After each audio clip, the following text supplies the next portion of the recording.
India 360 news पर मैं विजय आप सभी का स्वागत करता हूं। मध्य प्रदेश के भोपाल और बैरसिया में 3 मई सुबह 6 बजे तक लॉकडाउन बढ़ाया गया है। इसके अलावा जिलाधिकारी द्वारा जारी किए गए आदेश के तहत बैरसिया टाउन में भी कोरोना कर्फ्यू को बढ़ाया गया है। हालांकि अधिकारियों ने कहा है कि आवश्यक सेवाओं को कर्फ्यू से छूट दी जाएगी। और एम्स दिल्ली के डायरेक्टर डॉक्टर रणदीप गुलेरिया ने कहा है कि डर के कारण लोग अपने घरों में इंजेक्शन जमा कर रहे हैं और रेमडेसिविर ड्रग और ऑक्सीजन सिलेंडर अपने पास इकट्ठा कर रहे हैं। उन्होंने कहा कि ऑक्सीजन और रेमडेसिविर का गलत इस्तेमाल ना किया जाए और रेमडेसिविर कोई मैजिक बुलेट नहीं है और यह उन्हीं को दी जाती है जो अस्पताल में एडमिट है। और गुजरात सरकार ने घोषणा की है कि राज्य में 18 से 45 साल तक के लोगों का कोविड-19 का टीकाकरण निःशुल्क होगा। और एक रिपोर्ट के अनुसार गुजरात सरकार सीरम इंस्टीट्यूट ऑफ इंडिया से कोविशील्ड की 1 करोड़ खुराक और भारत बायोटेक से कोवैक्सीन की 50 लाख खुराक खरीदेगी। और देश में 1 मई से 18 से अधिक उम्र के लोगों का टीकाकरण शुरू होगा। और इसी के साथ में राजस्थान में भी 18 साल से अधिक उम्र के लोगों का मुफ्त कोविड-19 का टीकाकरण किया जाएगा।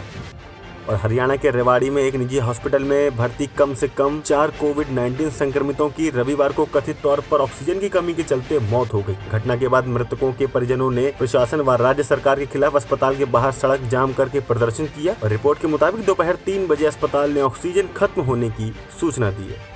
और हिमाचल प्रदेश ने राज्य के 4 जिले कांगड़ा, ऊना, सोलन और सिरमौर में 27 अप्रैल से 10 मई तक रात 10 बजे से सुबह 5 बजे तक रात्रि कर्फ्यू लगाने की घोषणा की है। इसके अलावा दूसरे राज्यों से हिमाचल प्रदेश आने वालों को 72 घंटे के अंदर RT-PCR टेस्ट करवाना होगा या 14 दिन तक होम क्वारंटीन में रहना होगा।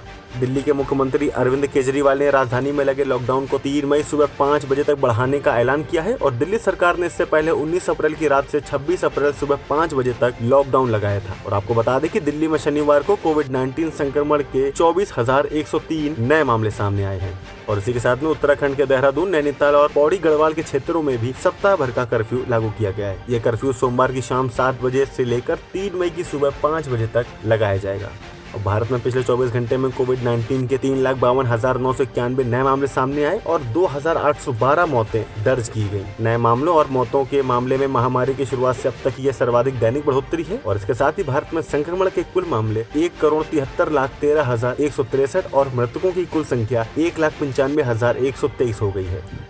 और इसी के साथ में जम्मू कश्मीर प्रशासन ने कोविड-19 मामलों में हुई बढ़ोतरी के चलते सभी पेड पब्लिक पार्कों को अगले आदेश तक बंद रखने का फैसला किया है। आपको बता दें कि जम्मू कश्मीर में कोविड-19 संक्रमण के 19,558 एक्टिव केस हैं। और यूपी में पंचायत चुनाव के तीसरे चरण के लिए सोमवार सुबह 7 बजे से 20 जिलों में मतदान शुरू हुआ, जो शाम 6 बजे तक जारी रहा। तीसरे चरण में अमेठी, उन्नाव, औरैया, कानपुर देहात, कासगंज, चंदौली, जालौन, सिद्धार्थनगर, हमीरपुर, फतेहपुर, फिरोजाबाद और भी कई जगह मतदान हो रहे हैं। और आपको बता दें चुनाव की मतगणना 2 मई को की जाएगी।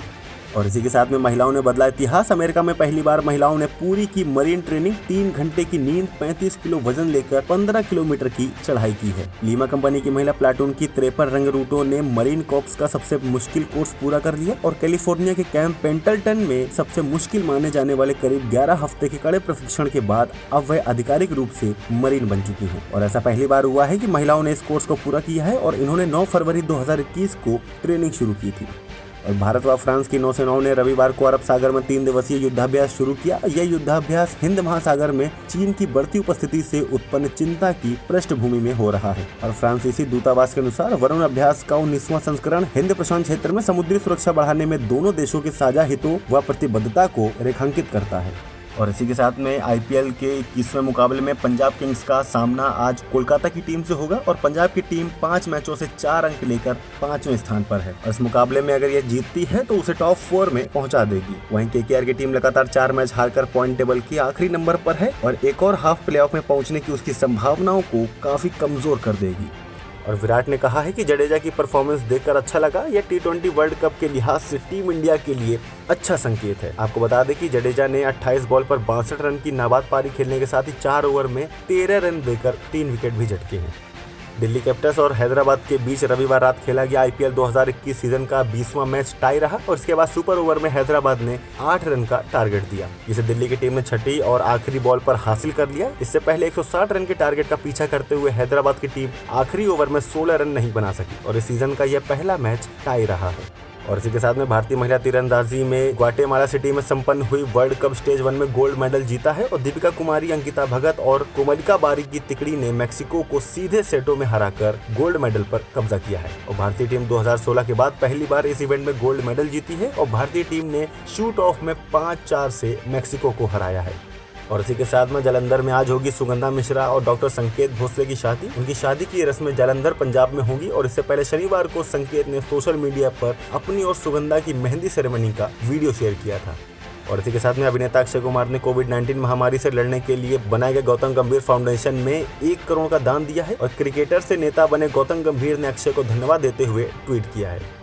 और इसी के साथ में मौसम की खबर, लुधियाना में फिर से चढ़ने लगा है पारा। चिलचिलाती धूप से बड़ी है बेचैनी और लॉकडाउन के साथ ही मौसम ने भी लोगों को चेतावनी दी है और 42 डिग्री पर धनबाद का पारा दर्ज किया गया। और मौसम विभाग की माने तो अगले कई दिनों तक पारा 40 के ऊपर ही रहेगा और विभाग से जारी 29 अप्रैल तक के संभावित तापमान के आंकड़े में शहर का अधिकतम तापमान 41 से 42 डिग्री के आसपास रहने की संभावना बताई गई है। आगे की अपडेट के लिए देखते रहिए इंडिया 360 न्यूज, खबर दिन भर की।